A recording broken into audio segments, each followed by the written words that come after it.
আগামী 3 মাসের মধ্যে করা সম্ভব যদি সুপ্রিম কোর্টের সংশ্লিষ্ট বেঞ্চ এটাকে প্রায়োরিটি দিয়ে শুনানি করেন। আমরা রামিছাকে ফিরিয়ে আনতে পারবো না, আমরা রামিছাকে তার বাবা মার কাছে ফিরিয়ে দিতে পারবো না, কিন্তু আমাদের যতটুকু করার সেটা আমরা করার চেষ্টা করেছি।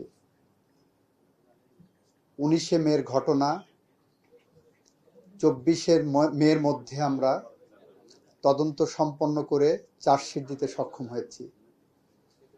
25শে মে থেকে 31শে মে পর্যন্ত সরকারি ছুটি ছিল।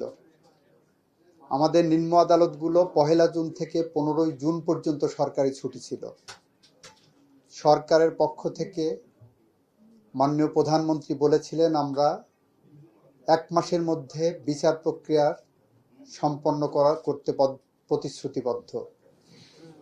আমরা ইতিমধ্যেই আপনারা দেখেছেন নিম্ন আদালতের বিশেষ করে শিশু ট্রাইব্যুনালগুলো যেগুলো সারা বাংলাদেশে আছে, শিশু ট্রাইব্যুনালগুলো 1 জুন থেকে 15 জুন পর্যন্ত যে ছুটি ছিল সেই ছুটি বাতিল করার জন্য মাননীয় প্রধান বিচারপতির কাছে সরকারের পক্ষ থেকে প্রস্তাব পাঠানো হয়েছিল এবং মাননীয় প্রধান বিচারপতি তার সদয় সম্মতি জ্ঞাপন করে সিদ্ধান্ত দিয়েছিলেন যে বাংলাদেশের শিশু ট্রাইব্যুনালগুলো এই ছুটির আওতার মুক্ত থাকবে, যার ফলে আমাদের পক্ষে সম্ভব হয়েছিল 24 তারিখে যখন চার্জশিট দেয়, চার্জশিট দেওয়ার দুপুরের দিকে চার্জশিট দিয়েছে, বিকালের মধ্যে সেই চার্জশিট সিএমএম আদালত থেকে সংশ্লিষ্ট ট্রাইব্যুনালে যায়। 24 তারিখেই সংশ্লিষ্ট ট্রাইব্যুনাল আপনার 1 জুন চার্জ ফ্রেমের জন্য দিন ধার্য করেন। এর মধ্যে অন্য কিছু ফর্মালিটিস থাকে, তার একটি হলো আসামি পক্ষ কোনো আইনজীবী দেয়নি বা ঢাকা বারের সিদ্ধান্তের কারণে কোনো আইনজীবী আসামি পক্ষের দাঁড়াতে হয়তো সম্মতি দেননি।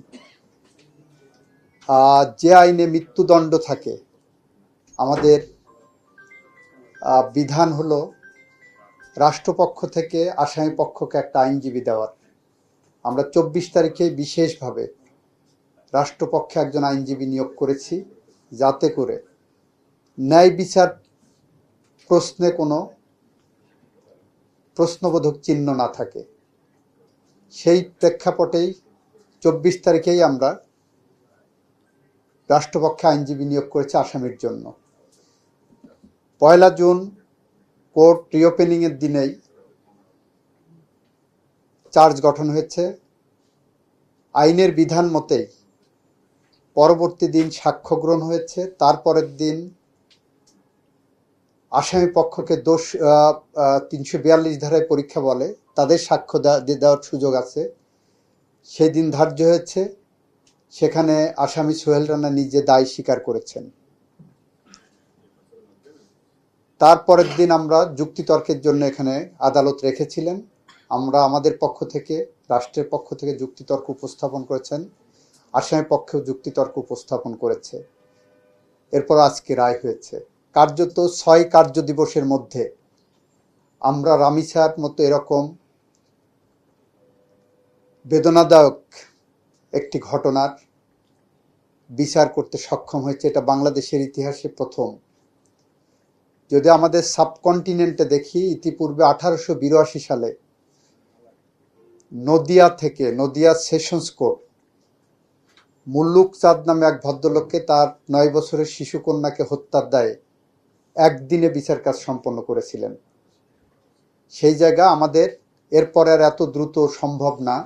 আমরা আইনের প্রত্যেকটা ধাপ পেরিয়ে আমরা 6 কার্য দিবসের মধ্যে বিচার প্রক্রিয়া সম্পন্ন করেছি এবং এই বিচারে এই ঘোষিত শাস্তিতে আমরা আপাতত সন্তুষ্ট। আশা করি এটা উচ্চ আদালতে গেলেও এই রায় কার্যকর থাকবে।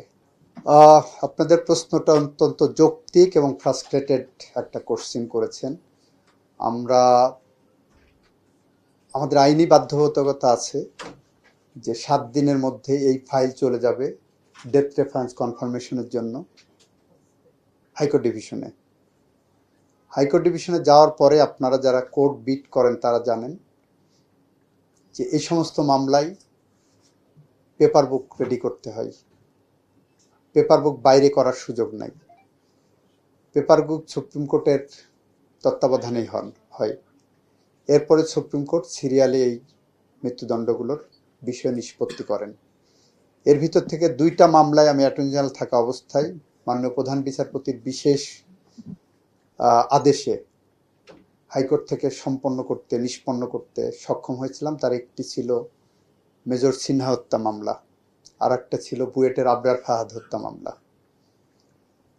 আমি যখন রামিছার এই ঘটনার বিষয়ে মাননীয় প্রধান বিচারপতির সাথে কথা বলেছি, উনিও আমাকে বলেছেন এই খোলার পরে এই সমস্ত সব ডেথ রেফারেন্সগুলোই খুব দ্রুত নিষ্পত্তি করার জন্য আরও বেশি ফোকাসড সিদ্ধান্ত নেবেন, এবং আমি এই বিষয়টা লেগে থাকবো যাতে করে যেগুলো আপনারা বললেন এবং আজকে রামিছা সহ যত দ্রুত সময়ের মধ্যে সম্ভব আমরা এটা নিষ্পত্তি করার চেষ্টা করব।